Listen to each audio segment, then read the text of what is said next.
Let's get started. What's your name? My name is Molly Naughton. My name is Helen Tai.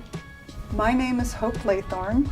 My name is Dr. Raji Karandikar. I own a translation company that works for pharmaceutical companies who are either researching or launching and branding drugs globally. I am a former Pennsylvania state representative. I am a general and cosmetic dentist, and I am also the owner of Louisa Dental here in Hillsborough, New Jersey. And I work in a unique capacity that I work remote from my house. And I am employed by a technology company that provides cloud technology to enable companies to have secure applications. Have you experienced any inequalities being a female in the professional world, especially in tech companies? Unfortunately, I have to say my entire career, every step of the way, I've seen flavors of it. The question's probably better asked by asking me if I've ever had an experience where there wasn't an inequality. But when I first started my first day at Oracle, which I worked off, I had to go up to Madison Avenue in New York City. I show up there all excited, and when I get up there to announce who I am to the receptionist, she goes, "Oh, well, whose secretary are you?" Most of the leadership positions, almost all of them, go to men. And the Democratic caucus, I think, is very respectful of women. But again, still, the leadership positions were mostly held by men. Being a business owner, it is still not easy. It is still a male-dominated field, and I feel like the men are perceived to be better at the more financially rewarding cases, the bigger cases, and in business. So I feel women definitely have to catch up in the business aspect of the running the practice. Male sales reps getting better accounts, leads that would come in, we call them bluebirds. I seem to note that more males would get them, even down to a recognition. I always tell people this story. When I went to my first job interview after my MBA, and I was picked up by Chiquita Banana in Central America. I spoke Spanish. In the Peace Corps, I worked on banana plantations. I was the only fluent Spanish speaker and the only person who had ever been on a banana plantation. And they were hiring for a management development position in Central America of banana operations. I went with 6 men to Cincinnati, Ohio for the interview process. I was by far more qualified. And one of the men asked me if I was planning on having children. And I remember thinking, did he ask everybody else? Like, why is he asking me this? And honestly, it hadn't crossed my mind at that point. And I did not get the job, which is fine. Thank God I didn't get the job. But I've had, there's probably 15 or 20 stories I can tell like that. Nowadays, it doesn't matter.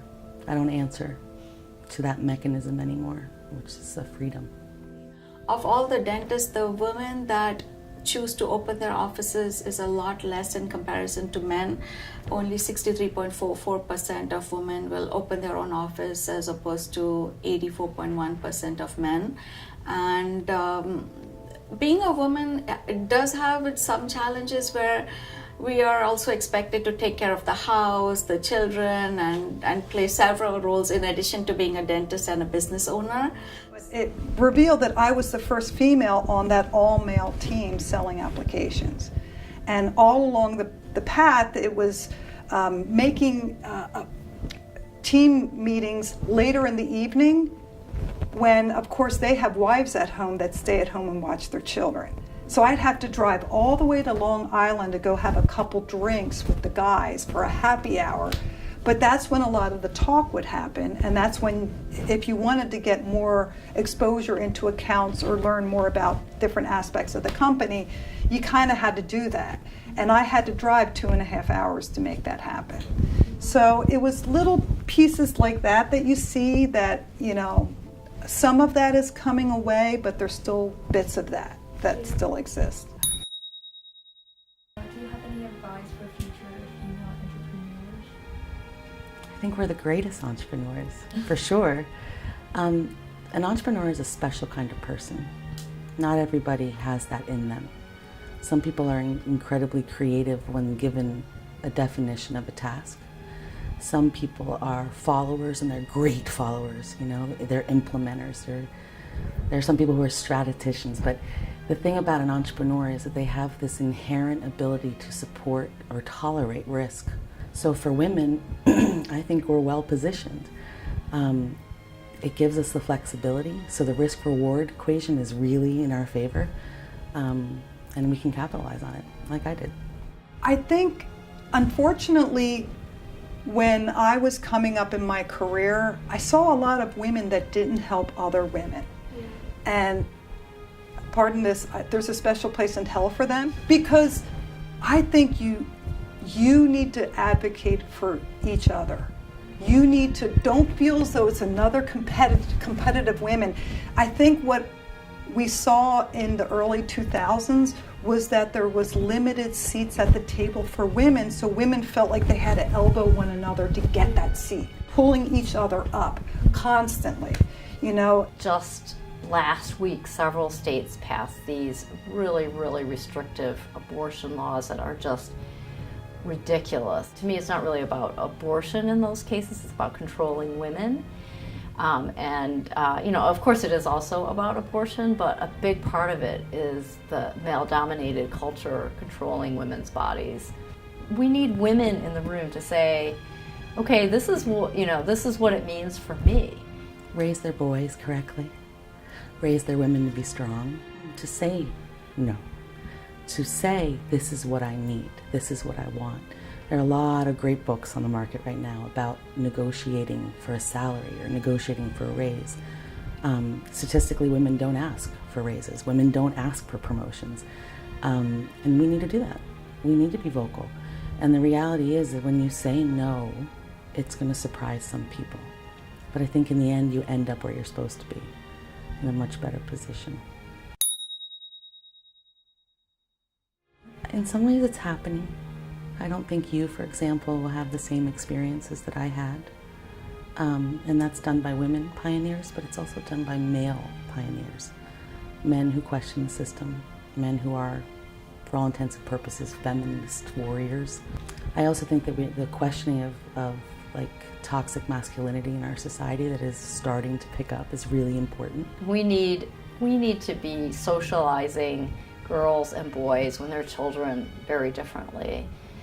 You know, like boys are brought up with this idea they need to be strong, physically strong, you know, more dominating and that type of thing. And that, of course, is going to carry through into adulthood. So, you know, I would say all parents should be fighting against these stereotypes and raising their children to be compassionate, intelligent, thoughtful children. We need men and women to support strong women. I think it's important if the general public, everybody would view women as equally capable of studying the STEM subjects and running businesses and in leadership roles, and I feel women have a lot to offer. Women, as women, we have to see ourselves as equal first. So we can't ask to be equal if we don't see ourselves as equal. Society just has to question things. No autopilot. We can't be on autopilot. We have to question it every time. And every time we question something, it'll be better the next time. We need representation from women and from men. We need representation from people of color. We need representation from people in the LGBT community. We need people who are younger and older, who come from wealthy backgrounds or poor backgrounds, so that people can understand each other and come to better decisions and how best to make things better for everyone. I would host breakfasts for the women, and even just to sit around and talk about different things. And one person came back from maternity leave. They were afraid about how, different things would happen or whatnot. Just even hearing us out and having a little network and learning more about, I heard that there's an opening in this department, you might want to go over there, really helped one another.